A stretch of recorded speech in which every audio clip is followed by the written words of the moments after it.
All righty. Good evening, everyone.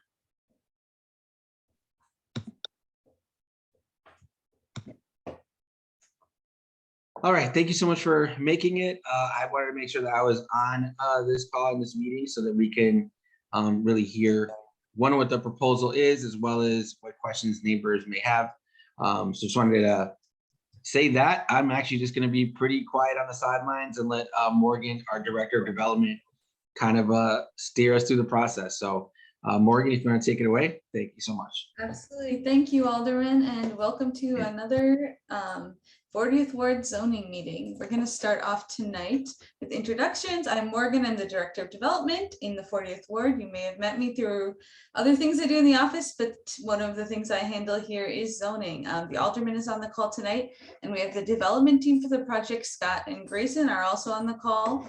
We're going to start off with a quick presentation on zoning, and then we'll do introductions by the development team, and then we will have the development team will give a presentation, and then we'll have a Q&A session. So what is community-driven zoning? Here in the 40th Ward, we have community-driven zoning, which is where we ask neighbors to participate in all the zoning requests our office hears. You can see all of our current and recent zoning requests here at this link. How zoning works is that every piece of property in the city has an underlying zoning designation. It's usually denoted by a letter and number system. R would be for residential, B for business. It would be 1, 2, 3. So typically like R1 would be less density, R3 would be more density. There is an online zoning map showing the zoning for the entire city that you can find here at this link. How zoning change requests work is that property owners or people interested in purchasing a property can request a zoning change in their property at any time. They never come from our office. They always come from a developer or a property owner and are not planned by our office, but they go through our office. Once they've gone through our process, and if our office approves them based on neighbor feedback, then it goes to City Council and it's heard by a vote by the Committee on Zoning and is ultimately voted up by the entire City Council. How affordability works in housing projects is when a zoning request is requested, which increases density. Any development 10 units or larger that receives an upzone must include 20% of its units as designated affordable housing or pay an in lieu fee or provide equivalent offsite affordable housing. The affordability requirement is not triggered by 10+ unit construction done by right. Only a zoning change can trigger this. If our office approves the zoning request, it changes the allowable use of a property, typically to allow a new type of commercial use, to build new structures, or both. In this case, this is a residential property, so it would allow more density. If we deny a zoning change, it does not mean that nothing will be built here. Whatever can be built by the current zoning standards still can be built. City Council can deny zoning change, but cannot prevent construction if that construction is by right by the current zoning. Our office is not involved in zoning change proposals and does not speak for or against until the community process is complete. All zoning changes go through meetings like this one, a public meeting and following a public comment process. So how it works is we'll have our meeting tonight. You can ask your questions, you can give your comments, but we do ask that everybody who's interested in commenting fills out our public comment form. You have 2 weeks from tonight to fill out that public comment form.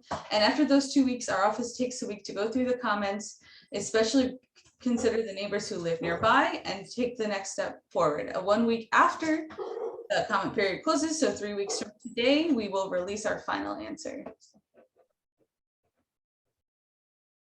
Our decision will be based on community feedback, especially feedback from neighbors nearby, as I said, and we will consider what can be built right now as of right, but and also what can be built if the zoning was changed. For us, affordable housing is always #1, and we are especially favorable towards projects that incorporate more than the ARO standard.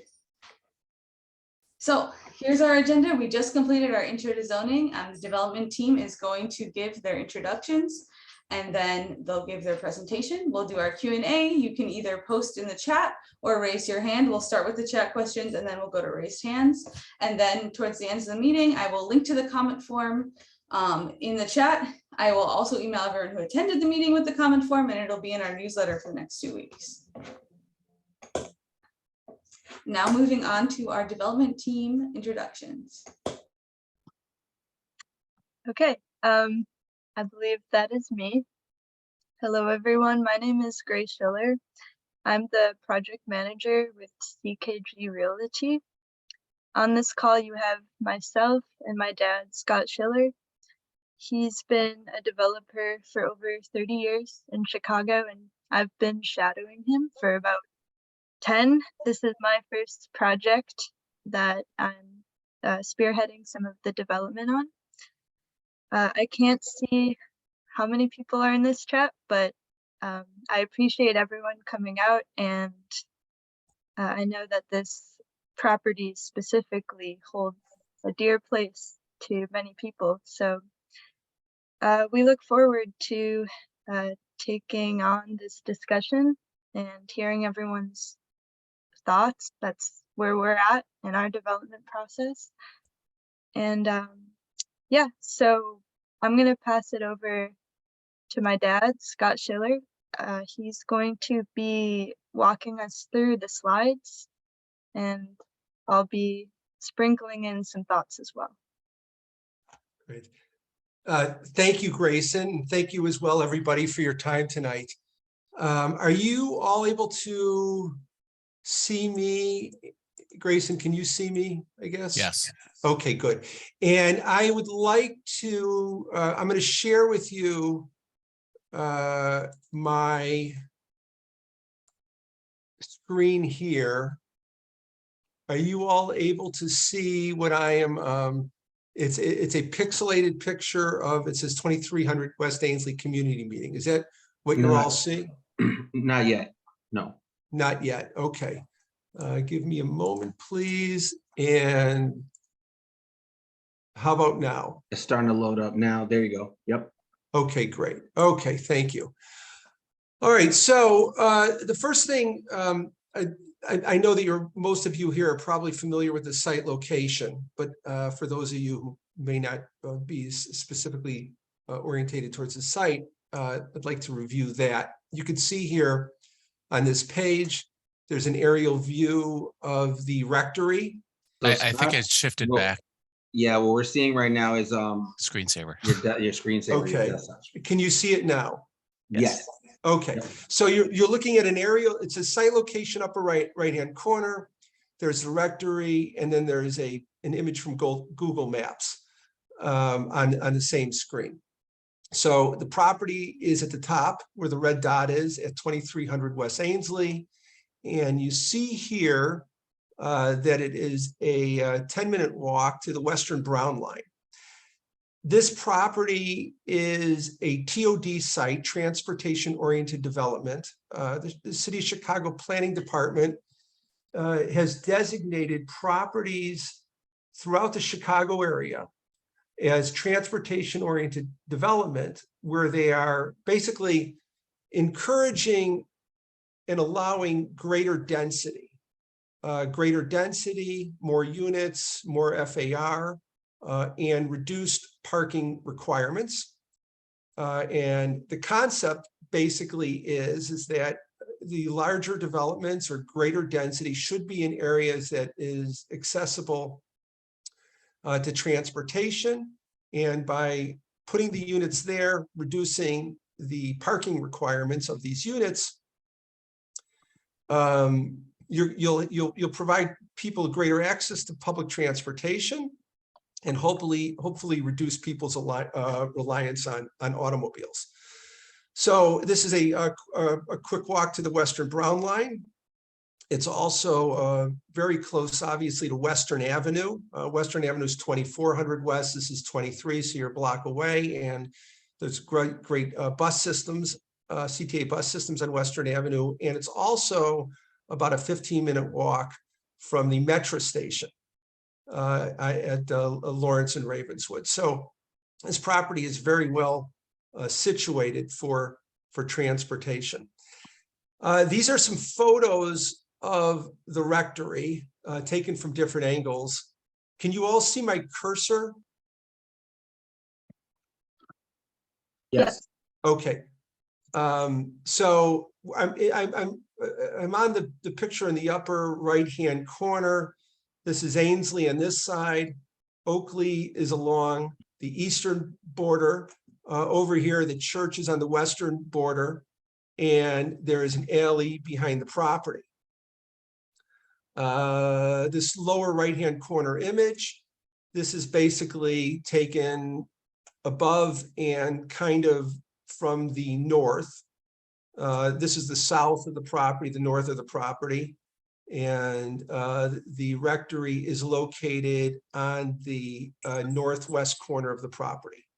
And as you can see from this property, that the rectory, it's a fairly large piece of property, and the rectory is on this one corner of it. And then there's sort of the large area of property that's owned by the rectory as well, by the church as well.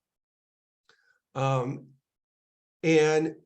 this here is basically our plan for development of the property. Ainslie is on the bottom of the property here. Oakley is on the right side, the alley is behind it, and the church, which is not shown on the site plan, is on the left side of the property. Our plans for the property are twofold. One is to rehabilitate the rectory and convert it to residential property, 9 residential units, and the addition of an 8-unit building on the corner of Oakley and Ainslie. So looking at the rendering, back to the photos here, the rectory would be rehabilitated, converted to residential, and then on this portion of the property that I'm outlining with my cursor, we would be building a new building. This is a rendering of what the project could supposedly, hopefully look like when we're complete. You could see the rectory, and then you could see our new building.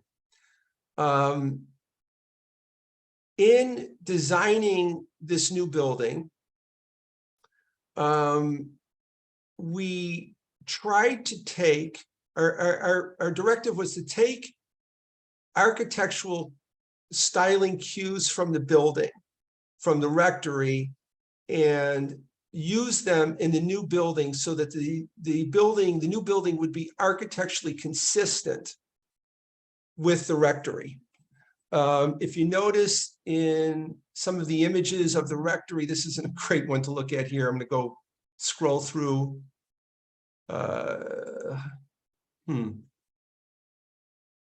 Did this all get very small here on what I'm, okay. Let me see if I could fix that. There you go.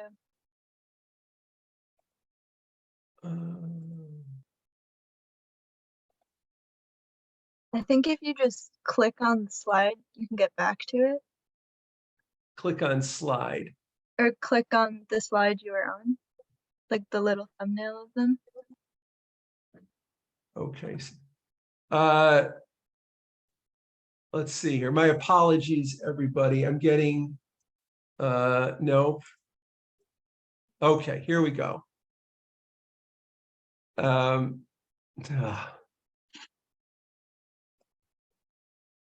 See here.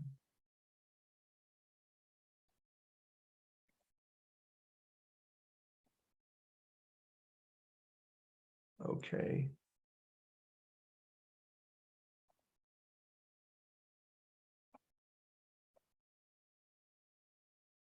Let's see.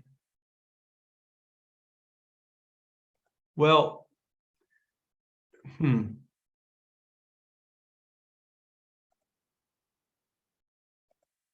okay. You're all looking at it now? Yeah, that's working. Okay, great. My apologies, everybody. Here's a picture of the rectory up on the screen, and you can see that the architectural style, the windows have these curved lunettes above them. You can see the casement windows. It's really a beautiful building, and this is something that Grayson and I were very determined to save. It's a beautiful building, and it's a real treat to be able to work on something like this and bring it back to use, because the property is vacant now, and we're taking pains to ensure that the new building is architecturally consistent. So if you could see the treatment of the windows, the round circles above it, the way that that's looking, that's something that we tried to incorporate into the design of the new building. You could see here that the building is essentially it's 3.5 stories, and the top floor we had the architect design with a mansard roof. That's habitable space up here, but the reason we did that is that the brick portion of the building reads as one massing, and it changes the feeling of the scale of the building. It makes it feel less imposing, less high. Really, the part that I think your eye reads are the first 2.5 stories. So I think that the new building is, from our perspective, is going to feel very architecturally consistent with the rectory. So let me walk you through the floor plans of both buildings. What you're looking at here is the rectory floor plans.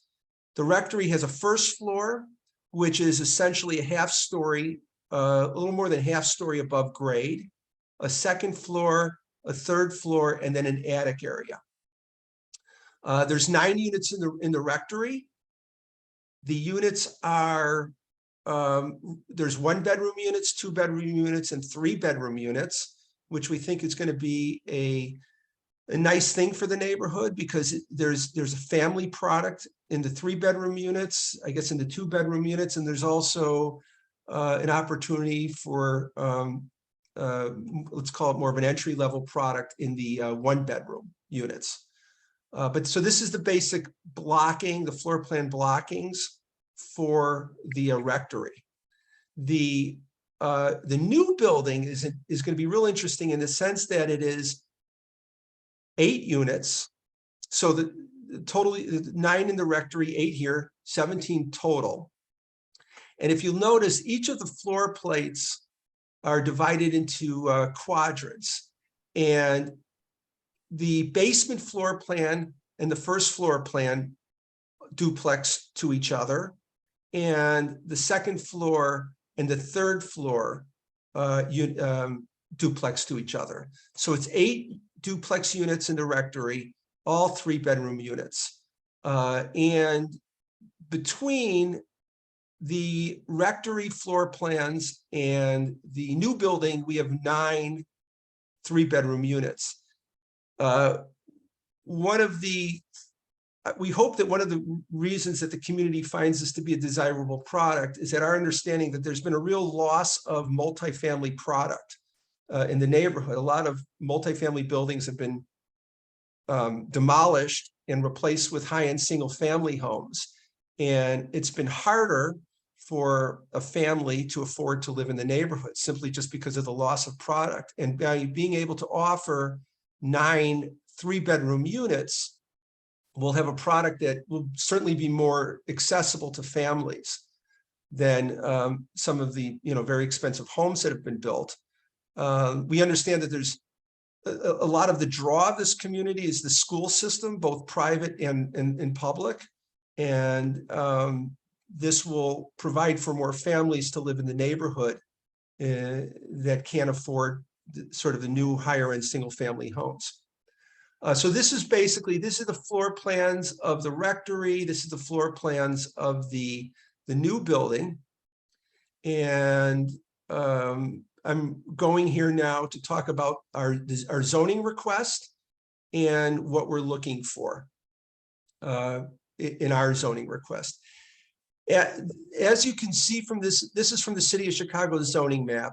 this area is largely zoned RS3.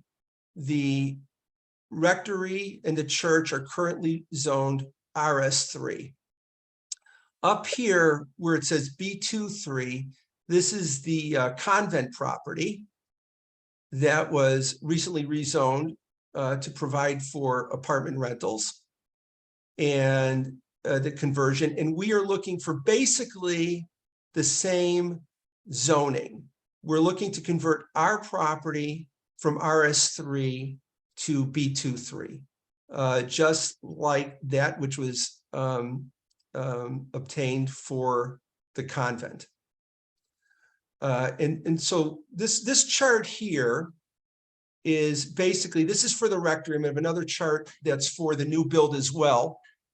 And it shows what can be done under the existing zoning, what can be done under the zoning that we are requesting if we were to build to the maximum of this zoning, and our building specifications are what we're actually looking for.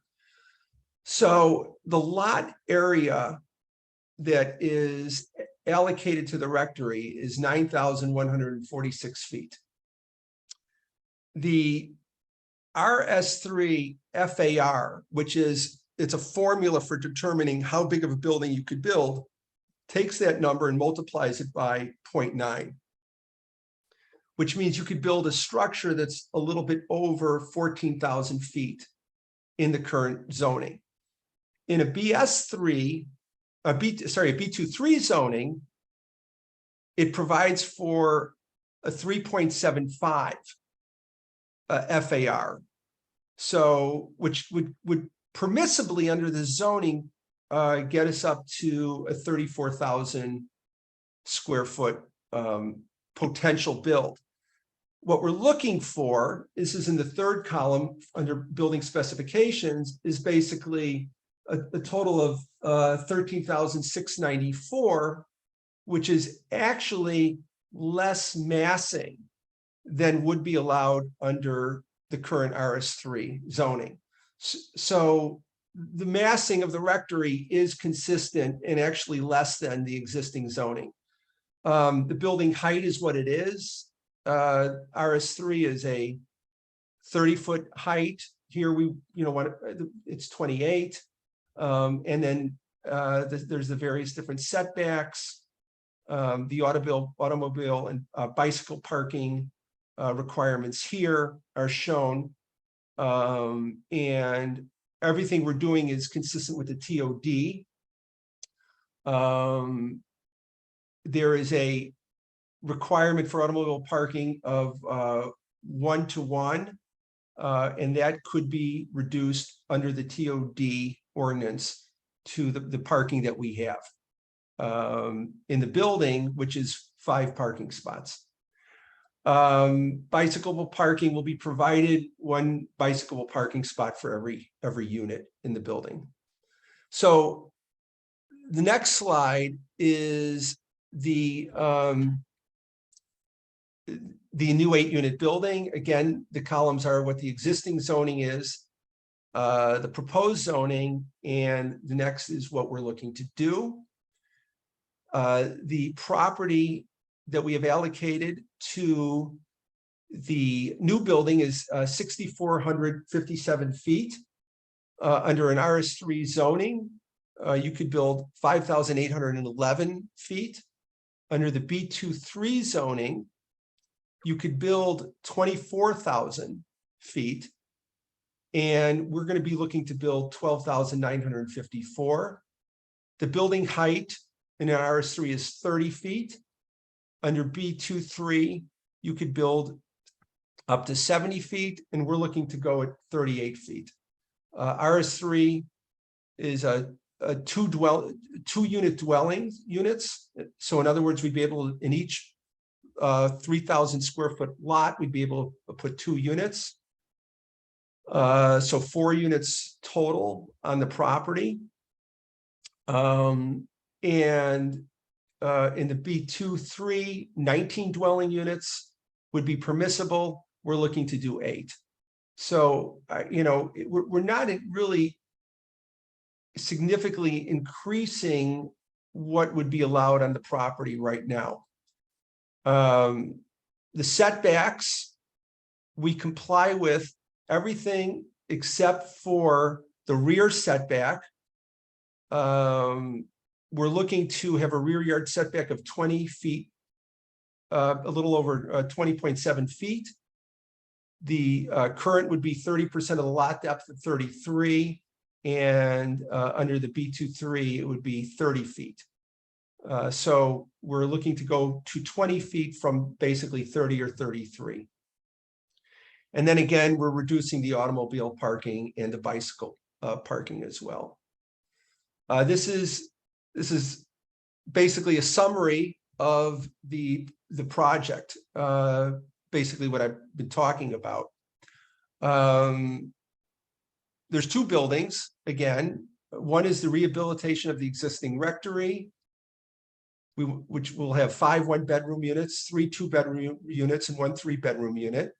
The new construction building, which will have 8 three-bedroom units, for a total residential count of 17 units, which will range in size from 450 to almost a little over 2,100 square feet.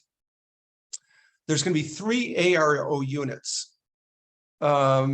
Basically, any property like this that requires a zoning change and has over 10 units, 20% of the units have to be set aside for affordable units. And those are, so 3 of the units in this project are going to be set aside as affordable. At this point, we don't know which units are the ones that are going to be set aside. That is determined in a conversation largely between us and the Chicago Department of Housing. They look for a representative sampling of units in the project. I'm assuming they'll probably want a 3-bedroom, a 2-bedroom, and a 1-bedroom. And they may be in the new building, they may be in the rectory. And that's something that will be determined in that conversation. There's 10 parking spaces overall. It's again a TOD development. So that's the basics of this. One of the things I'd like to sort of point out is I know that there's been that this property has been enjoyed by the neighbors, and who use it as a public space. And I've seen it. I've driven by the property at different hours. I've seen kids coming home from school. I've seen people walking their dogs there. I've seen people having picnics there. And I understand that it is an asset of the community. The church, the Archdiocese, has made a decision. My understanding is to close the church. And this is the building that the priest lived in, who served the church. And the rectory itself has been vacant for some time. I imagine most of you, maybe none of you have been in the rectory. It's kind of a dormitory style building. It's beautiful from the outside, but the inside is pretty obsolete for many purposes right now. I think the highest and best use of it is to be gutted and turned into residential property for people to enjoy. But the church has made the decision to sell the property, and it's going to, if it doesn't sell, we have a contract to purchase it, but if it doesn't go to us, it will most likely be sold to somebody else. And in that scenario, the rectory is not a landmark building. The landmark could be torn down. The rectory could be torn down, and under the property's current RS3 zoning, the property could be built out as all single-family homes. Now, maybe there's some people in the community that would prefer that option. Personally, and maybe it's appropriate for me to speak for what I think is best. But I think that what we're offering is 17 units, a good mix of units for the community, the 3-bedroom units, the 9 3-bedroom units, the 2-bedroom and the 1-bedroom units, and the 3 ARO units that will allow people to live in the community who might not otherwise be able to afford it by living in the 3 or ARO units. I think hopefully will be seen as that we're offering something that will be a contribution to the community, as opposed to what I'm guessing would be maybe the more alternative scenario is that the property is sold to a single family home developer. And there's just at the end of the day 4 or 5, real expensive homes. But in any event, it seems that the property will be going into private hands, and then whatever happens there, I think it's not as likely that there'll be the green space available. That is our entire presentation, and love to answer any questions that people may have. Okay, great. We're going to go through the questions in the chat. I think there's many comments, and then I think there's a few questions, and then we will go through raised hands. So please raise your hand now if you have a question you'd like to ask verbally, and we'll get to you after we answer the questions in the chat. So the first question I got here, out of 17 units, how many will be affordable, and what is the AMI set for it? Okay, so 3 of the 17 units will be set as ARO. And the way this works is that is something that is driven by ordinance. It's set, the ordinance requires 3 of the units to be set at 60% AMI. And, as I noted before, the units that are designated will be designated. Usually there's a conversation that happens between the alderman's office, between us, and I believe it's a Department of Housing, Chicago Department of Housing. And they usually are looking for a sort of a representative sampling of units. They don't want them all on one floor. They want different unit types. And my guess, it's going to be a 1, 2, and a 3-bedroom unit in the building. Okay, great. And then where, I think you might have answered this, but somebody is asking where will the parking be at? Okay. Are you are my slides still active?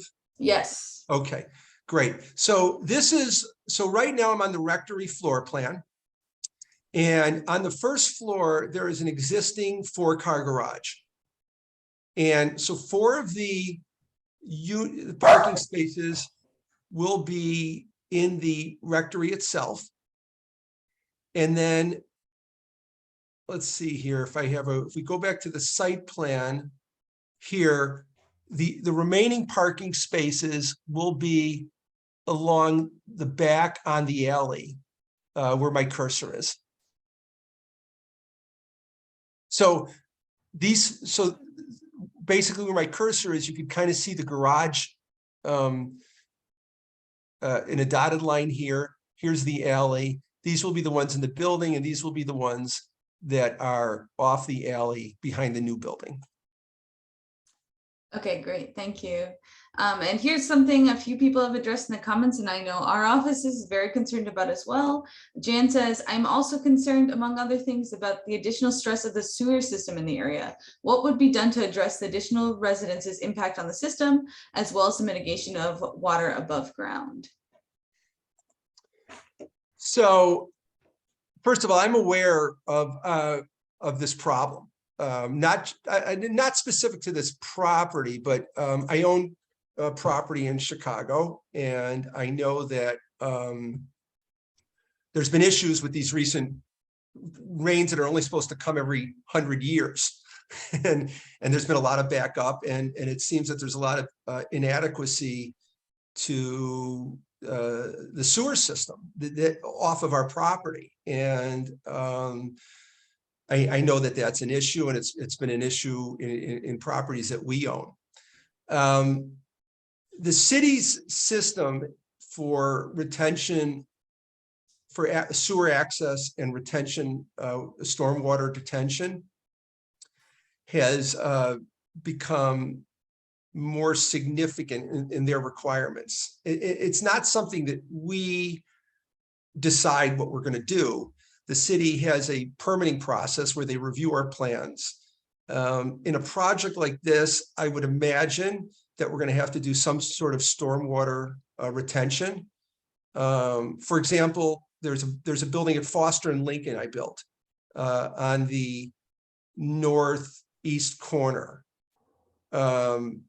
some years ago. And underneath that building is a huge, basically swimming pool for stormwater detention. And I would, I can't speak directly to what this city is going to require of us, but I imagine that there's going to be some sort of stormwater retention on our property here. One of the things about this development for a property of this size, it's a fairly low density use. This property could certainly accommodate more units than we're proposing for it. I mean, it's only 17 units on a fairly significant size property. So I don't think that the total impact is, look, I guess every little bit is another straw on the camel's back, but it's much less than it could be.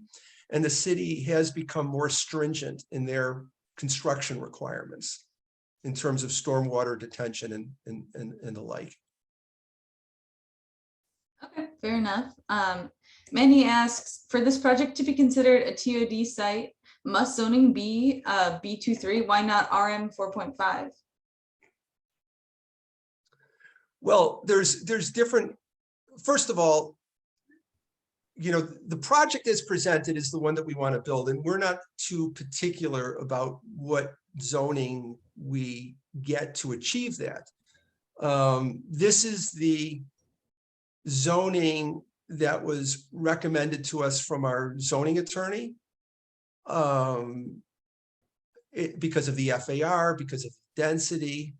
If it was possible, if there was, and I'd be happy to look into it, if we could build this building, if the RM 4.5 provided the same density and the same FAR, it wouldn't matter to us. I mean, we're not thinking in terms of we want to build a B3 zoning. We're like, we want to build this project. So if it could be achieved with a different zoning, we would certainly consider that. Okay, great. There's a question about if zoning is approved, when would the construction for this project occur, and how long do you think that would last? So it's a two-step process.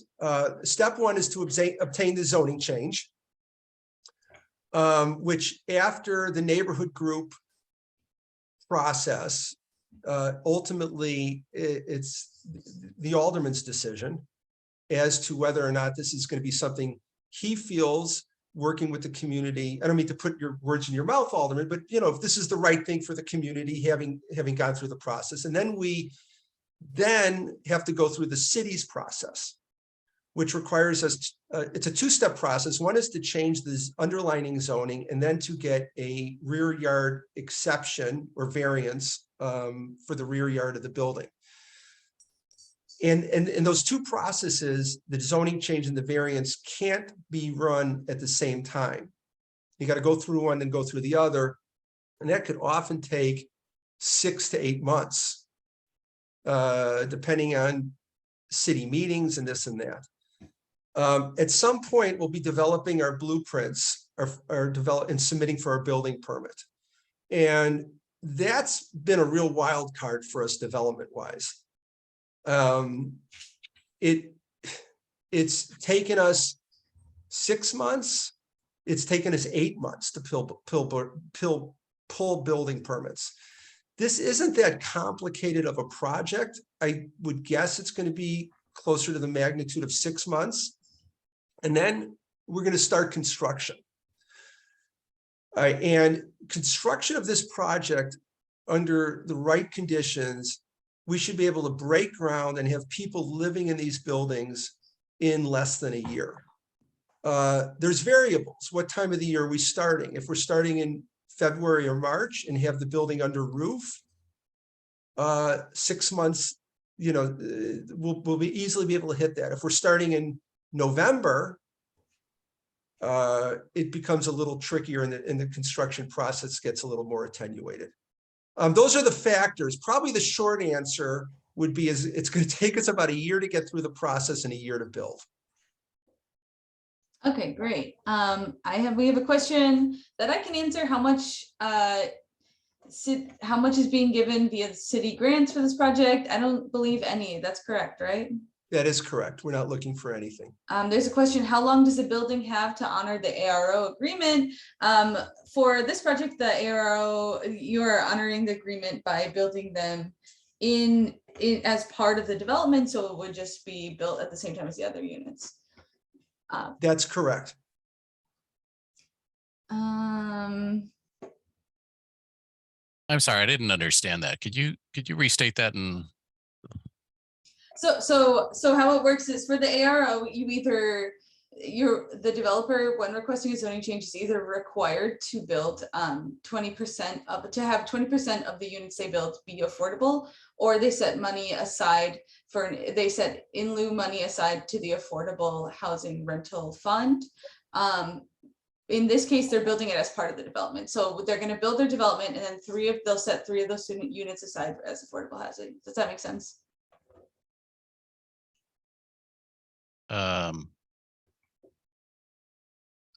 and how long do they stay affordable? For forever, as I believe it's like 20 years or something, but 30 years. 30 Okay. years, yeah. 30 years. Thanks. Yeah, You know, just a general comment. If you could stop using acronyms, that would really be helpful, because I'm not a developer, and FAR, ARO, it means nothing to me. So please try to explain that to me. Yeah, sorry about that. We did go over ARO at the beginning, but in the future we'll make sure to avoid using acronyms. My apologies for that too. You know, as a note, is you're saying that the units could be built on site, or there's an in lieu fee that could be made, and we're open to either scenario. If the office prefers that we build them on site, we'll build them on site. If there's a preference that we pay in the in lieu fee instead, either is an acceptable. Yeah, for reference, I'll add that here in 40, we do them primarily on site. I don't think we've done any of them. Okay, that's acceptable to us. This question, according to the architectural drawings included for the rectory, there are only 2 1-bedroom units. Is that correct? Let's take a look. Let's see if I misspoke. So can you see the floor plans here? Yeah. So there's a 1-bedroom here, a 1-bedroom here on the 2nd floor. And then on the, yes, there's 2 1-bedroom units. And on my chart here, it says 3. Let's see. You know what? Our apologies. This is off here. I will send you, we will revise this and send this to you with the correct unit count. Okay, great. Our apologies for that.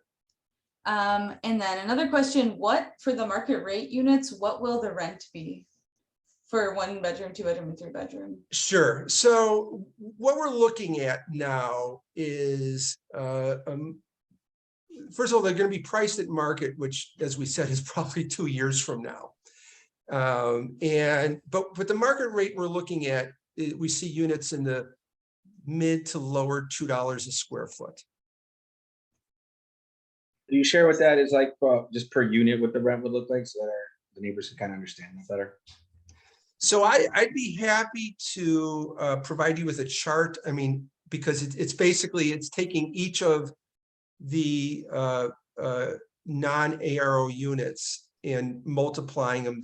What I'll do is I'd be happy to provide you with a chart with a sort of a lower end and an upper end for each unit, if that would be helpful.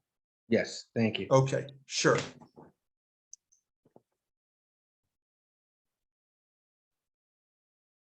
And then do you have an elevation view for Oakley?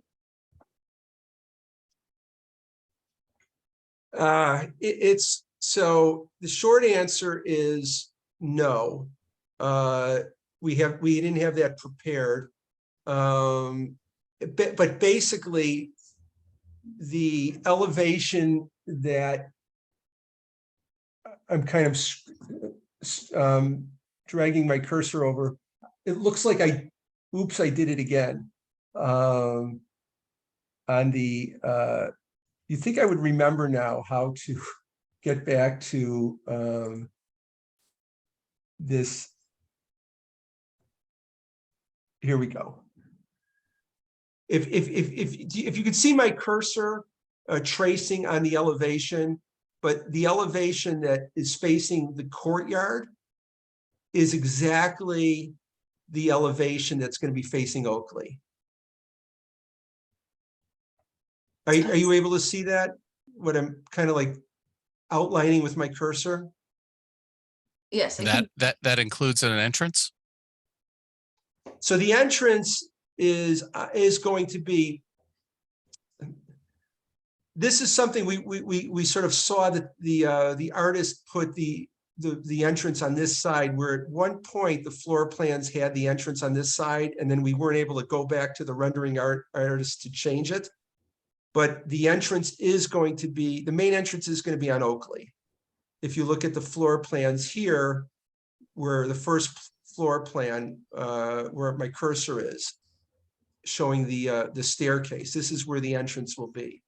So basically, the elevation that's facing the rectory right now is what the elevation facing Oakley will be. Okay, great. Here's a question. If the zoning change is approved, does that mean that someone someday could conceivably build a 70-foot tall building on that space? The answer to that question is yes. Once the zoning change is approved, that would be something that could be built by right. Sorry, go ahead. You know, something that is 100% correct. We've also in certain wards built in, we've been required to do something called the type 1 zoning, which actually attaches our plans to the zoning change amendment, and it limits, it's like a deed restriction that keeps basically it limits the zoning to what is shown in the type 1 amendment, type 1 ordinance. So there is a tool out there to protect against that. All right, another question. Could someone in the future potentially use the ground floor for retail space? I don't think that would be I don't think they'd be able to do that in the current zoning. I mean, it's a B23 zoning, but I don't think I don't think it would be permitted. I'm first of all, I'm punting a little on the answer to that, and I'd be happy to get something definitive, a letter from our zoning attorney on that specific point for you. Okay, great. The next, we've seen a few questions asking for the name of the architecture firm you used. If you could give us a little more information about that. Sure. The architect is Red Architects. They're on Damon, between Fullerton and Armitage. They have I think, a fairly well-known city practice. They've done a number of projects in the area. And you could see images of their other buildings and other works at their webpage. Okay, great. Thank you. I am moving through the chat. I appreciate everyone's chats. I'm trying to keep up going through chat by chat. Okay, here's one. Yeah, oh, sorry, Morgan, real quick. Oh, yes. Yeah, this is for the neighbors. There's definitely a lot of chat going on, so it'd be a lot easier to get to the questions if you guys keep them at questions. That way we can get to the folks who have their hands raised. Just wanted to kind of put that out there as a suggestion. Okay, new question. Are you using bird-friendly glass in your buildings? If not, why not? It is I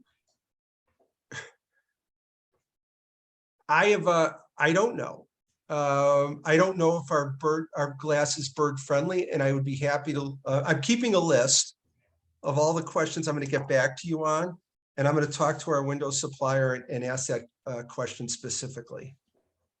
I do know that just looking at our glass, we use a low E product, and it's clear glass, obviously, but it's got a little bit of tint to it, and I don't know if that qualifies as bird friendly. But I like birds, so I will look into that as well.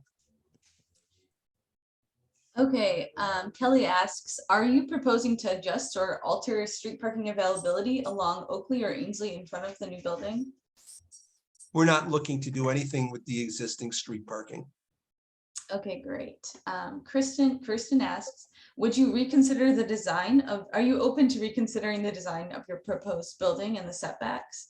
I think we've seen a few comments about the design and fitting into the neighborhood. So, I mean, it's interesting. Could whoever asked the question, could they be more specific about Yeah, it what appears, I think some of the questions I'm seeing are about the green space to kind of Right. add more of that setbacks. And there's some that are kind of just, there's a lot of different opinions about the look of the building itself. Some said it's modern, some said it's French, some said it's suburban. And Collectively, isn't though, necessarily consistent.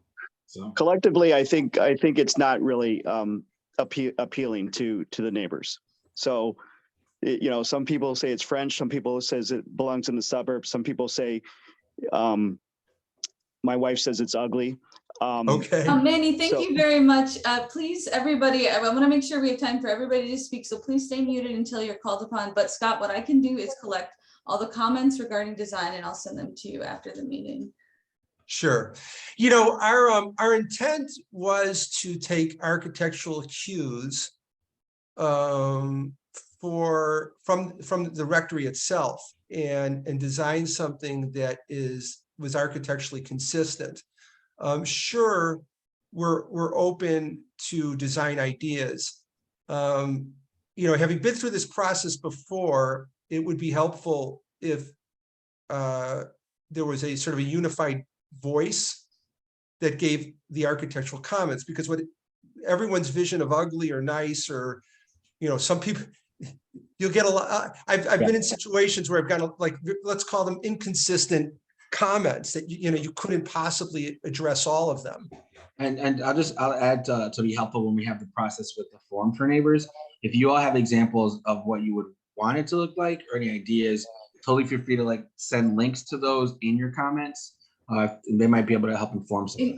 In your comments, or you can email me in anytime in the next 2 weeks, morgan@40thward.org, 40thward.org. I think I just missed one. We've had a few questions about the thought process behind building this type of zoning, this type of density on a residential street like that, and what the thought process and why you think this might be a good fit for the block. Well, I mean, it's a residential building. There's apartment, you know, it's not inconsistent with the apartment building across the street in terms of density. It's you know, we think it personally, for what it's worth, I think it's a great product. I think that the mix of units and the 3-bedroom units and being able to offer a family product is something that would work well in the neighborhood, by offering a family product. So I guess, I mean, you know, you're asking me, I personally, I think it is consistent with a lot of the multifamily product that is, you know, up and down the blocks in this area. Okay, I got one more question in the chat and then we're going to go to raised hands. Regarding design, would you be open to orienting the longer length of the building along Ainslie rather than along Oakley? Well, the problem is then you know, we were very careful not to block the rectory. And if we were to, let's say, turn it 90 degrees, we would end up blocking, you know, the primary facade of the rectory. Okay, great. We're going to move to raised hands. The first hand raised, I have Pat Millheiser. Pat, if you want to unmute and ask your question, the floor is yours. Yeah, I don't have a question, more some comments on what I'm seeing and hearing today. I'm a nearby neighbor. I live 2 blocks away. And based on what I hear, I would be in opposition to this, primarily based on environment, density, and safety in the neighborhood. And I haven't heard anything today about what this project will do that will benefit the neighborhood. The primary benefit was bringing affordable housing to the area, but we don't know anything about what these rents are going to be today. That just seems like something we should be being presented with now. Regarding environment, we know what's been going on with the rains, especially the last one. Alderperson Vasquez, I appreciated your comments that we know we're going to see more of these. We know it's due to global warming. And I don't know why we would be taking away green space from a neighborhood at this time when we know that that's reality. So I wouldn't support anything that expands on the existing footprint of the actual building. We're talking about density. I'm concerned about it. We're plenty dense in this neighborhood. You could walk up and down the streets, tons of multi-unit family housing. I live in one myself. I don't understand what the benefit is to add more. We have a project going on around the corner on Claremont, as we all know. We still don't know how that's going to affect parking, flooding, any other unexpected issues that can come up, yet we're already talking about moving ahead with more. You know, I feel like we need a break from massive construction in this pocket right now. It is a major safety issue. We all know there's a school right there. We have tons of child foot traffic. You know, I don't see anything here today about construction staging. That's been a problem in the neighborhood before, where it almost seems to me like you need that existing green space to stage vehicles and equipment to actually get this job done. You know, safety is going to be number one. And if trucks are going to be going the wrong way down Oakley, let's have that conversation. If trucks are going to be sitting in crosswalks, let's have that conversation. Because what gets me kind of boiled up about this is I don't want to see another day where we got an illegally parked pickup truck straddling a crosswalk with a backhoe that is running with a guy in it. And we got St. Matthias kids walking between those 2 vehicles to get to school. And I got to run out there and yell at a backhoe driver that you got kids walking right behind you in a crosswalk. We've experienced that. It's real. I don't think we need more of it. I think you need the space on that property to actually do construction that doesn't disrupt the neighborhood. And, you know, those would be my 3 things: environment, density, and safety. I don't hear anything that's supporting any of those issues for this project. And thank you for the time to speak. Thank you, Pat. I will say we're gonna try to limit it just to questions and not comments right now. So please lower your hand if you have a comment or turn it into the form of a question, just so we make sure to answer everybody's questions, because we do have that public comment form. The two things I do want to address are in terms of green space and construction. I totally hear you. Who doesn't love green space? The thing about it with the zoning change is, unfortunately, even if we deny the zoning change, it is private property. So whoever, if not this developer, whoever purchased it, still would not be required to retain that green space, and they would also have to do construction. I just want to keep that in mind. I think that they also would not be required to work with if the new developer, if this is denied and a new developer takes on the project, they wouldn't be required to work with our office, and we wouldn't have to have a community meeting like this. So sometimes I think having a zoning request helps in that we do have to work with this. They do have to work with our office and with our community in order to get this passed. But I just want to keep that in mind. I agree with both of those points. Our next raised hand is going to be Kelly. Hi there. Thank you, Pat, for your comments, as well as a few other things. Sorry, we had a couple questions here, but I'll limit it to two. One is, what are you proposing is the value to homeowners and people who live in the neighborhood if you're not addressing any of the concerns that Pat just raised? And two, how are you going to address the fact that the zoning change is not actually of value to anybody in the neighborhood right now, except people who would move into the neighborhood or rent in the property? Well, I guess it depends on what you see as adding value to the community. Okay, let me clarify that then. I will clarify my point. The zoning change, even if you develop it as single family homes, would actually increase property values in the community and keep property values in the community. By reducing that and changing it to a high density property and allowing rental properties in the community and higher density and lower green space, you're actually lowering property values for us in the community.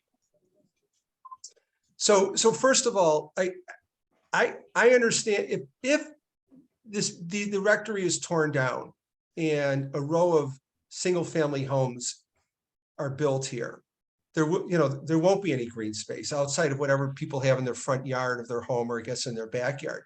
And so I think that's an important thing to kind of take into account, is that is the church has decided to sell the property. If the property is sold and it's developed as of right, then the green space will be lost. I understand that there are people in the community who are going to say, I would rather have a row of high-end single-family homes here than a rental property. And that's fair. People have different perspectives as to what they think is more valuable to the community. And it's not a right or wrong, that's just a different perspective. I think there are people who do think that the community has become unaffordable, or certainly less affordable, that there's a value in having 3-bedroom units that allow people to enter the community and maybe at some point stay and establish roots and enjoy the things that everyone in this community is enjoying. The community feel of this area, the neighbors, the school system, and I like to think that we're offering a program. Hi, Scott. I appreciate it, but you didn't answer my first question. How are you proposing to address any of Pat's concerns that he just raised? I'm sorry, maybe I didn't understand. What specifically are we talking about? The green space, or which of the? Can you please be? Yeah. Yep. So I can clarify the concerns, or at least my angle on the concerns. One is I have a high concern with congestion increase at the corner, right? So to Pat's point, how are you going to address the fact that adding high density units will increase congestion concerns and safety concerns at that corner, which is already a problem next to the school? Two, how are you proposing you're going to address the construction disruption that may be caused over the series of 9 months to a year, even 2 years caused by this? Okay. And three, how are you saying that there is not potentially an added risk or a challenge that's going to be added to the infrastructure and the flooding challenges that we have in the neighborhood right now based on the fact that you're adding many, many units to the sewer system, you're increasing density, and you're proposing a major construction project on the plumbing infrastructure in the location. Sure. The first question is regarding the congestion. I And- just want to interrupt, and if we could, I just want to note it's 8 p.m. We've got 3 hands raised, so if we could get through this one, and then I want to get through the last 3 people, so I can make sure everyone gets heard. But feel free to answer the question to the best of your ability. But I want to make sure we're being mindful. Okay, thank you. Congestion, we're referring to parking. Is that what you're referring to when you're talking about congestion? No, I'm talking about traffic and the fact that that is a dangerous intersection already, and you're going to significantly increase the congestion at that intersection. Okay, we're talking Foot about once, traffic parking is a concern, right? and the fact that the intersection is already a concern, and construction is a safety concerns of the school location. Sure. The foot traffic, I mean, there's going to be more people living here. There's going to be more people living here if there's 17 units. And there's going to be more people living here if there's 17 units than if there's 5 single family homes. I can't tell you how many more people will be living here, how many more bedrooms that is in total. And I can't say to you that shouldn't be a concern if that is.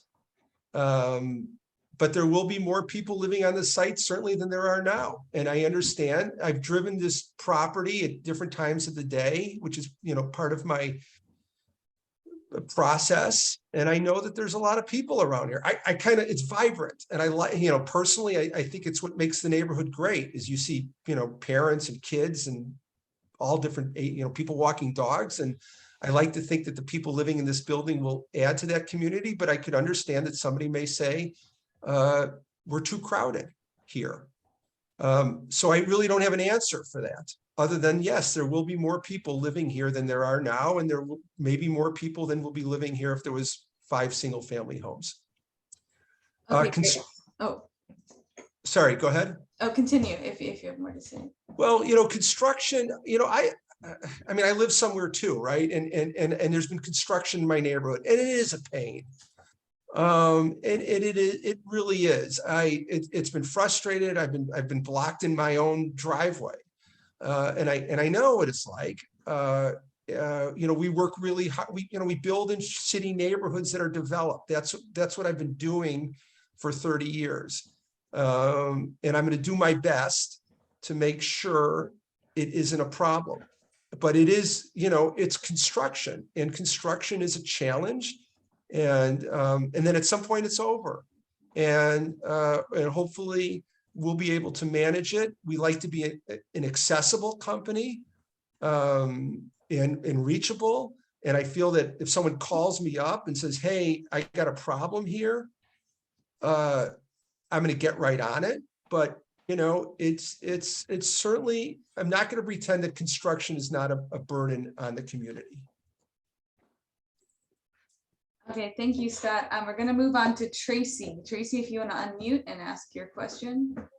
Hi, Scott. Yeah, I wanted to ask about how what you do with your buildings. Are you a developer who builds and then holds and retains ownership of the building, or are you someone who builds and then sells the building? And I'm specifically asking this question because if you are asking for this kind of zoning change, who the people whose hands this building eventually ends up in, I mean, that's going to be a factor for consideration.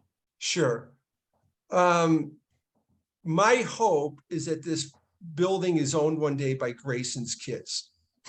Really, that would be the best case scenario. I love what I do, and I love building, and I feel that I've been able to make contributions to communities, and it's kind of cool to be able to drive around and say, we built this, and it's one of the great things about this project is I'm working with my kid on it, and they're going to be very you know, I'm not behind the scenes. They're going to be spearheading this project, and I hope that and their plan is to own it and manage it and be part of this for a very long time. And I hope that this becomes a family asset, is really my goal and desire for this property.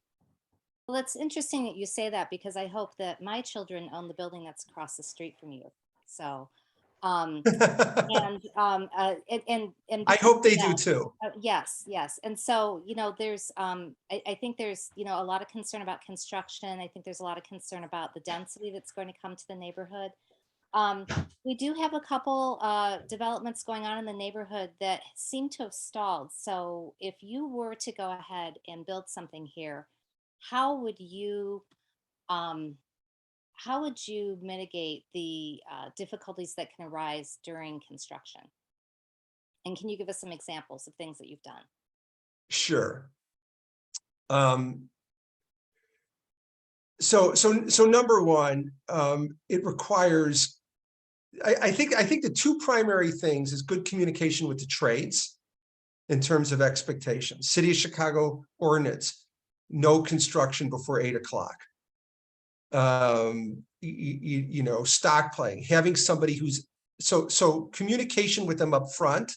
And I talk to them, I say, listen, there's going to be, if there's a problem, people are quick to pick up the phone. They're quick to call the alderman's office. They're quick to call it. You know, this is a name, you're going to hear about it. So we need to be proactive in terms of making sure that these problems, that we don't cause any problems.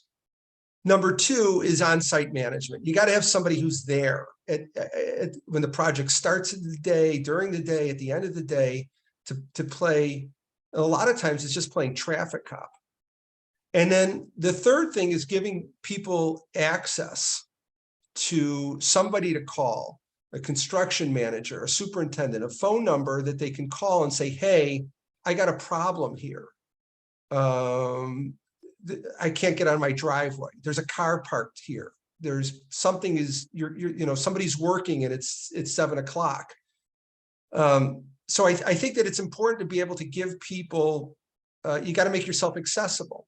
So, you know, good communication with the trades from the onset, good supervision, and then making yourself accessible to the neighbors. One more question I have, and I know that, you know, there's a limit to how much you can share about your business, but you know, there's another development that's in the neighborhood that has stalled, and it's been stalled for a very, very long time. And the rumor is that it is, you know, due to financial issues. So it would be a real shame, you know, for something to get underway on an intersection like this, a parcel that is so high profile and that has been at the heart of the community for more than 100 years. It would be a real shame for something to get started there and for it to stall for some reason. So, you know, what sort of assurances could you give the community that this wouldn't be a false start sort of situation, especially since you are a new company? Sort of. I mean, I've been building. CKG Realty Group is a company that I started to do this development with my kid. But I've been building in Chicago since '92, and I could tell you that I've never started a project that I didn't finish. We finish every project we've ever started, and, you know, financially solvent. And you know, this project, I mean, it's big. It's not that big. We have the financial wherewithal to complete this project. So there'd be I have no foreseeable or expected issues that would be something that we would somehow start this project and not finish it. Okay, great. We are going to move on. We have 3 hands raised, and then that will be it for this evening. We're going to move on to Sherwin. Yes, hi, thank you. You have mentioned that the goal of the project was to address multi-unit housing in the area, but as of right now, Lincoln Square is in the higher percentile for both multifamily units and percentage of renters in the neighborhood for the area. Notably, we have 15% more multi-units, 7% more renters in the neighborhood than the rest of the city as a whole. So why are we considering this high dense, smaller unit housing versus maybe a lower dense, larger unit accommodations? Secondly, with the amount of units being planned, why are we only planning not enough parking units for the building? 31% of residents in Lincoln Square right now currently work outside the city. So it's only feasible to imagine that most of the residents, at least 31% of them coming into this building, will be driving, adding to the difficulty of parking in the neighborhood already. Sure. So regarding the issue of density in this project, if you look at the building that we're building, the new building, it's got 8 units in it. And each of those units could have been 2 units. Each of those units could have been, this easily could have been a 16-unit development. And instead we combined them to make them less units, larger units. This site could have accommodated a much higher density. I wouldn't necessarily characterize 17 units on a property size as a high density unit. The parking is an interesting thing. When I started developing, literally in 92, we were pushed on our parking.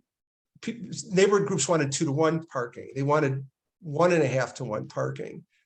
And the current thinking in urban planning, and whether or not you agree with that is up to, it's up to you, but the current thinking is if developments have less parking and they're close to transportation, people will not have cars, or people have alternatives to having cars.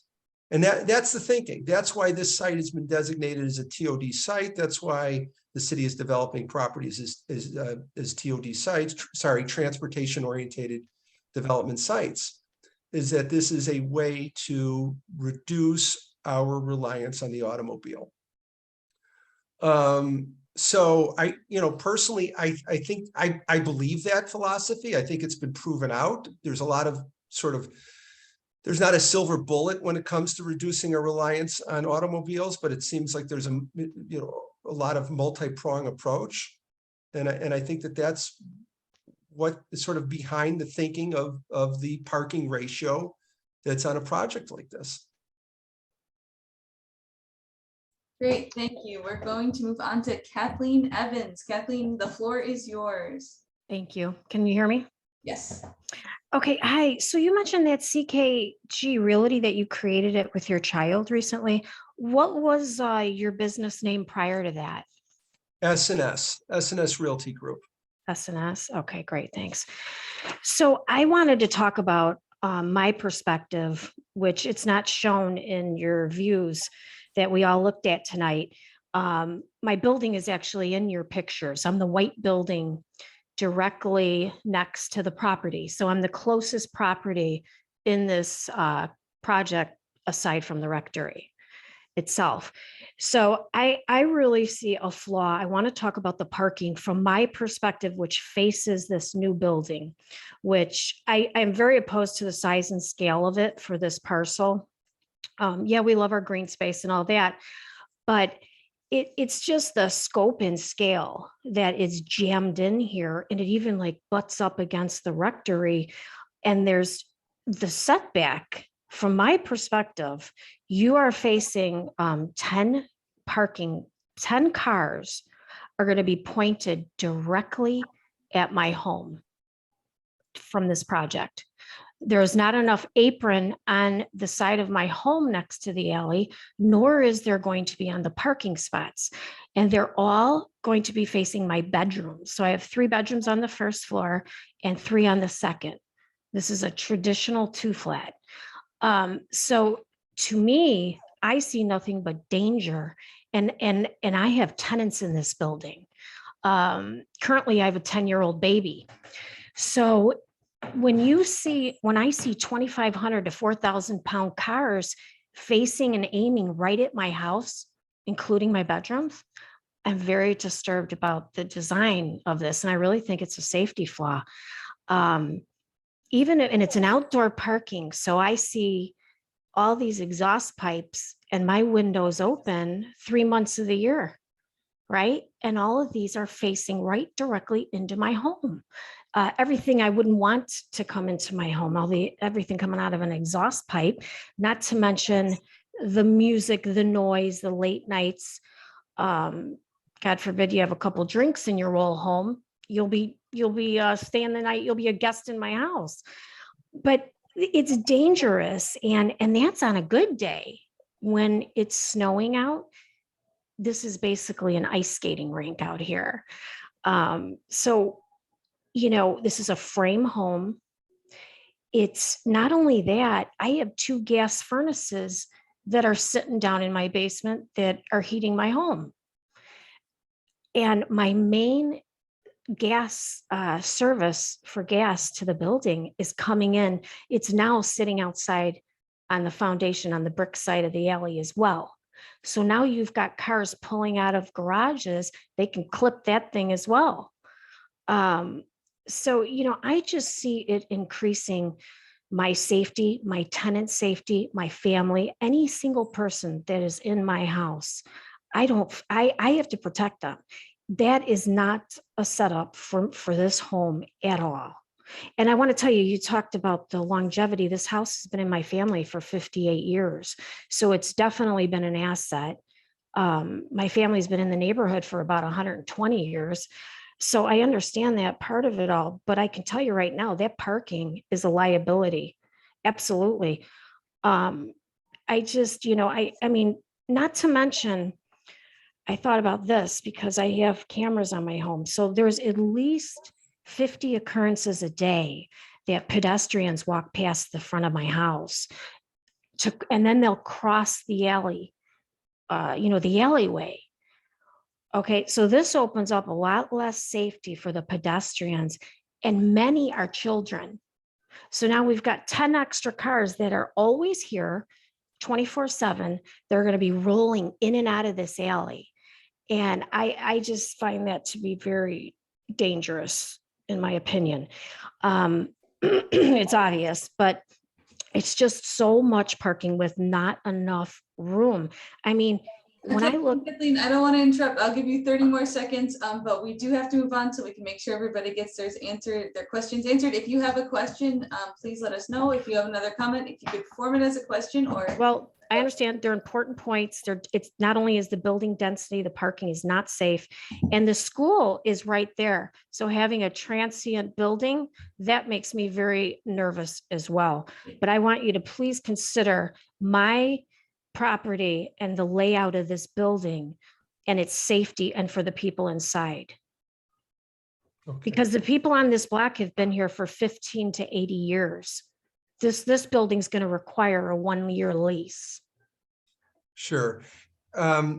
So first of all, I have the photos of the rectory up on the screen, and in the building, in the picture that's in the upper right-hand corner, is my cursor on your building right now?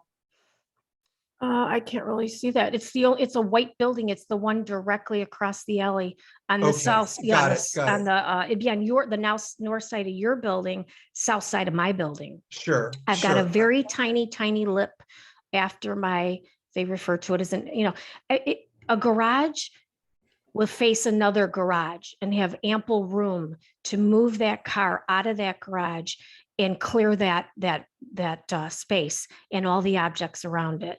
There is nothing next to mine. I butt up right to the alley. There's a tiny piece of concrete. Yours are going to be there. And as they're pulling in and pulling out, they are directly facing my building. And those are bedrooms on both floors. And it's a low first floor.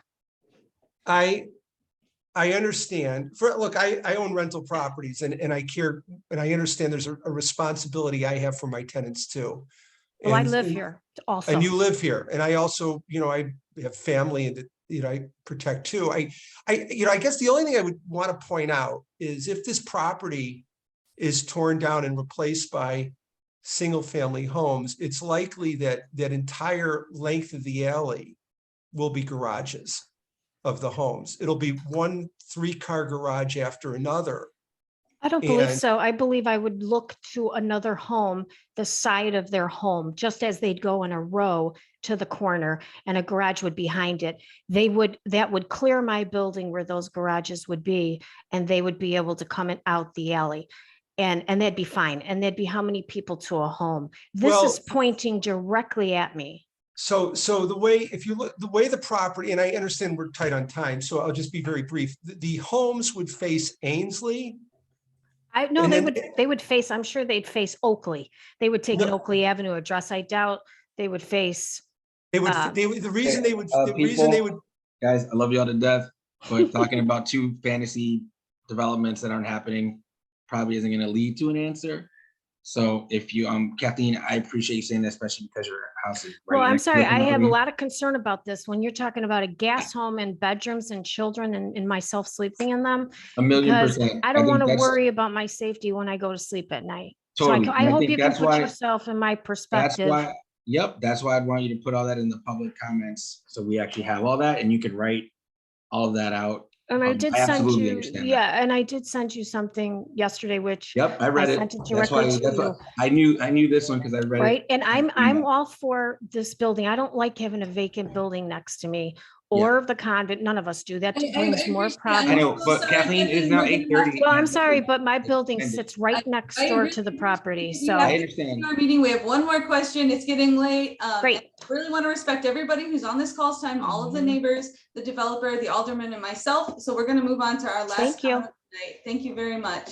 And that will be William Woodley. If you want to unmute, the floor is yours. Thank you. I do have a question. It's based on the following. I double checked with local zoning attorneys, and it's really unusual to allow a B zoning classification on a residential block like this. There are several residential zoning classifications that allow apartments, allow density. So we keep talking about single family homes. There's plenty of residential classifications that allow apartments, condos, density. But honestly, none of these residential zoning classifications would probably allow this exact building design as of right. So with those facts, I heard the developer earlier, but with those facts, would you still be open to using a residential zoning classification that has more design guidance and requirements, but still allows you to build apartments rather than a business zoning classification? sure. So first of all, I disagree with that premise. I mean, the convent around the corner has basically the zoning that we're looking for.